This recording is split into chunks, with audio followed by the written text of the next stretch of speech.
Assalamualaikum warahmatullahi wabarakatuh. Alhamdulillah wassalatu wassalamu ala Rasulillah wa ba'd. Apa khabar? Guys, kawan-kawan, abang-abang, kakak-kakak yang saya kasih sekalian. Okey, hari ini tajuk best. Sebab saya berada dalam dunia anda semua. E-sports adalah satu istilah yang semakin masyhur di mulut masyarakat Malaysia sejak kebelakangan ini. Kenapa saya kata masyhur? Sebab e-sports sudah ada sekian lama, hampir 30 tahun yang lalu. Ya, sudah 30 tahun. Tapi masa tahun 1990 hanya beberapa golongan sahaja, segelintir sahaja rakyat Malaysia yang menyebut atau terlibat dalam dunia e-sports. Manakan tidak, sehingga zaman kita sekarang ini ada satu channel yang khusus untuk e-sports. Sebab apa? Kerana dia mula mendapat perhatian masyarakat. Jadi dari sini timbullah persoalan sama ada e-sports ini adakah baik dan boleh dijadikan sebagai satu pelaburan atau kebaikan, atau adakah ia sebagai satu benda yang membuang masa dan permainan orang-orang malas? Timbul persoalan. Tak ada masalah, memang inilah yang kami datang untuk bagi pencerahan kepada abang dengan kakak supaya setahun daripada sekarang adalah hasil daripada pilihan kita hari ini. Okey, jom guys, kita bincang macam ni. E-sports, dalam dia ada banyak kategori. Yang ni kena faham. Sebab bila kita sebut e-sports saja, tak semestinya kena main Mobile Legend. Tak semestinya main Call of Duty. Dia ada kategori-kategorinya. Yang pertama antaranya ialah FPS, First Person Shooter. Yang ni macam Counter-Strike, Call of Duty. Counter-Strike memang saya main selalu dulu, setiap hari main masa saya belajar dulu. Call of Duty saya main sekali je. Kalau Halo pun saya main banyak kali. Alright, itu satu. Yang kedua, yang FPS. Yang kedua yang orang sebut sebagai MOBA. M-O-B-A. Multiplayer Online Battle Arena.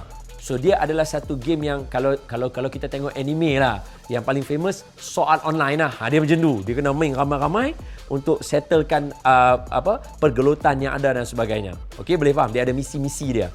Contohnya macam League of Legends. Antaranya Dota yang paling famous, Dota, dan itu kategori MOBA. Ada lagi Wild Rift yang terbaru. Okey. Yang kedua, yang ketiga, ini famous dan semua orang wajib tahu. Fighter game. Contoh Street Fighter, King of Fighter, kemudian ada Mortal Kombat, Taken yang kena tekan dia punya butang dia, kalau dapat tangkap tu, contoh kita pakai King kan, kita pakai King, dapat tangkap tu dia kena buat tam, dia kena buat itu. Dulu punya cerita Taken. And then ini semua adalah kategorinya. Yang famous juga adalah kategori sports game. Contohnya PES, Pro Evolution Soccer. Kemudian kita ada FIFA, kita ada FIFA Street. Kemudian kita ada Need for Speed.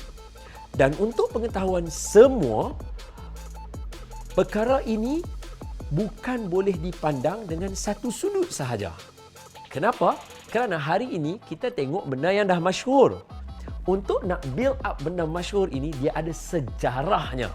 Dan tahukah anda, sejarah inilah yang membuatkan permainan e-sports bukan boleh dipandang sebelah mata.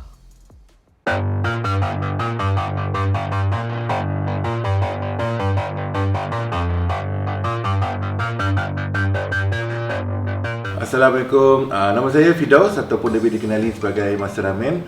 Berumur 36 tahun dan dah berkahwin lah. Jadi ada orang tanya saya, berbaloi ke tak? Berbaloi, orang kata apa, dalam bidang e-sport ni, adakah ianya berbaloi ataupun ianya membuang masa? Dari segi pendapat saya sendiri, sebenarnya gaming ini kalau kita tidak kontrol, kita tidak kawal, dia memang boleh dikatakan membuang masa lah. Gaming ini daripada dulu lagi adalah satu hobi yang sangat diminati oleh ramai orang. Jadi semua orang akan main, pada bila ada masa lapang dia akan main game semua lah kan. Jadi macam saya memang dari dulu pun mula-mula memang macam itulah, malam saja main game, malam saja main game. Tapi bila saya nampak ada peluang untuk jadikan gaming ini sebagai kerjaya, saya sanggup berhenti kerja engineer dan saya buka company saya sendiri dengan partner saya Kin Chiap, dan kita mula berkembangkan bidang e-sport dekat Malaysia lah. Jadi kita buat tournament, daripada tournament kecil-kecilan sampai tournament yang besar, daripada Cyber Cafe sampai ke Arena All Star, sampai ke sampai ke Axiata Arena dekat Bukit Jalil. So kita dah berjaya buat event-event kerajaan juga, dan kita dah berjaya membuatkan kerajaan memberikan perhatian yang banyak dekat bidang e-sport ni, sebab banyak anak-anak muda kita dah sukakan e-sport dan juga gaming ni. Jadi perjalanan kita orang dulu daripada kerja percuma, tak apa bayar gaji, just buat untuk suka-suka, dan sampai sekarang ni dah sampai ke tahap profesional. Kita dah pergi ke buat event sampai kat Paris, kat Singapura, kat banyak negara kita dah buat event. Jadi dekat situ kita nampak yang e-sport ni sebenarnya dah boleh dikatakan future of entertainment lah. Akan datang nanti, orang dah jarang tengok TV, orang akan tengok live, orang akan tengok video-video konten dekat yang ada kat luar sana kan. Jadi adakah bidang e-sport ni membazir? Dia boleh jadi membazir kalau kita tak pandai cari peluang, tak pandai kontrol diri. Contohnya main game 3 hari tak tidur, itu boleh katakan membazir. Tapi kalau kita tengok pada mereka yang mencubakan diri dalam bidang e-sport, yang telah berjaya menjadikan karier dalam bidang e-sport ni, mereka ada disiplin diorang sendiri, ada jadual diorang sendiri, ada diorang punya attitude, dan diorang punya pemakanan diorang sendiri untuk memastikan diorang kekal bertenaga, kekal mental diorang, kekal positif, dan untuk mereka bertarung dalam tournament-tournament. Jadi saya selalu menjagakan konsep dia lebih kurang dia macam sukan-sukan lain. Macam contohlah macam bola sepak, semua orang boleh sepak bola, tapi tak semua orang boleh buat duit daripada bola sepak. Begitu juga dengan e-sport, semua orang boleh main game, tapi tak semua orang boleh buat duit daripada game tersebut. Jadi kena pandai cari peluang, kena kreatif, dan jadi bidang ni saya tak cakap semua orang boleh masuk dan semua orang boleh kaya, tak. Jadi yang terbaik adalah kalau anda ada bakat, ada ruang, ada peluang, anda boleh cubakan diri dalam bidang e-sport. Tapi jangan tinggalkan pelajaran. Macam saya pun, saya belajar sampai universiti, sampai dapat degree. Walaupun saya tinggalkan engineering saya untuk bidang ini, tapi bagi saya tak semua orang dapat that opportunity. Bila dapat opportunity, saya take the opportunity lah untuk mencubakan diri dalam bidang e-sport. Jadi kepada orang adik-adik kat luar sana yang nak mencubakan diri dalam bidang e-sport, make sure kaji betul-betul potensi diri, kaji betul-betul peluang yang ada. Jangan terus terjun, orang kata terus terjun je nak masuk dalam bidang e-sport ni, lepas tu duit tak cukup, makan tak cukup, semua benda tak ada. Jadi kena sentiasa ada backup plan lah, orang kata, kalau nak mencubakan dalam bidang e-sport. Sebab bidang ni sedang menaik dan kompetitif tu sangat-sangat mencabar lah. Okay, mencabar. Jadi itu saja pertanyaan saya sebagai ni kat sini. Jadi harap anda semua kekal positif. Kalau berjaya, insya-Allah kita jumpa dalam bidang e-sport nanti.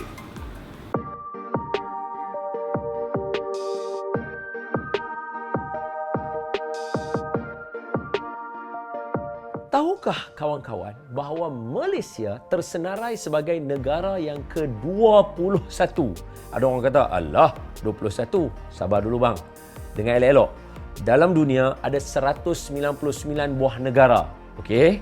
So, dalam semua negara tu, Malaysia tersenarai sebagai negara yang ke-21 mendapat perolehan pendapatan melalui e-sports. Sebanyak jumlahnya RM23.6 juta ringgit Malaysia dari 434 orang pemain game profesional Malaysia. Saya tengah bercakap tentang negara kita, abang. Kakak, saya tengah bercakap tentang negara kita. Seolah-olah saya nak bagi tahu kata, dunia ini ada satu kumpulan manusia dan dia bukan calang-calang orang sebenarnya. Mereka duduk sama rendah, berdiri sama tinggi dengan atlet-atlet negara yang lain. Oh, tambahan. Tahukah anda, mereka yang pemain game profesional digelar sebagai atlet juga? Ya, itulah gelaran kepada mereka. Sebagai contoh, antara pemain ratu squash kita kenal, Datuk Nicole and David. Antara pendapatan beliau ialah 1.4 juta. Begitu juga dengan Datuk Lin Choi, lebih kurang 4 juta. Mereka yang main e-sports mendapat perolehan ada di kalangan mereka yang tersenarai 3 juta. Dan ada seperti contoh Adam yang dikenali juga dengan nama 343 atau 343. Pendapatan beliau 1.2 juta. Iya, saya sedang beritahu anda sekarang ini bahawa kumpulan ini perlu diterokai. Sekadar bertanya kepada anda semua, adakah ini nampak seperti permainan orang malas? Sebab setahu saya, ketika saya duduk dalam dunia bermain game, kalau saya malas, saya tak boleh menang game tu. Kalau saya malas, saya tak boleh even main game tu. Sebab apa? Sebab main game, dia kena start dengan membaca, susun strategi. Walaupun pelbagai jenis game yang saya ada bersama dengan saya sekarang, semuanya memerlukan otak yang cergas, cerdas dan cemerlang. Dia bukan calang-calang orang. Dia tak boleh orang-orang yang malas nak main game macam tu saja. No. Ini adalah mereka yang serius. Yang kedua, kita tidak nafikan dalam 1,000 orang, 100 yang serius. 900 lagi boleh jadi mereka yang membuatkan dunia game dipandang sebagai satu dunia yang tidak sihat. Kita mengaku. Cuma sebagai seorang pelajar, remaja dan rakyat Malaysia, bukankah kita perlu menghitung dengan pemikiran kita yang waras? E-sports bermula dari tahun 1970-an lagi. Ketika awal-awal dulu, game dia, istilah saya, game bodoh aja. Maknanya tembak-tembak space lagu tu, dia panggil Space Invader.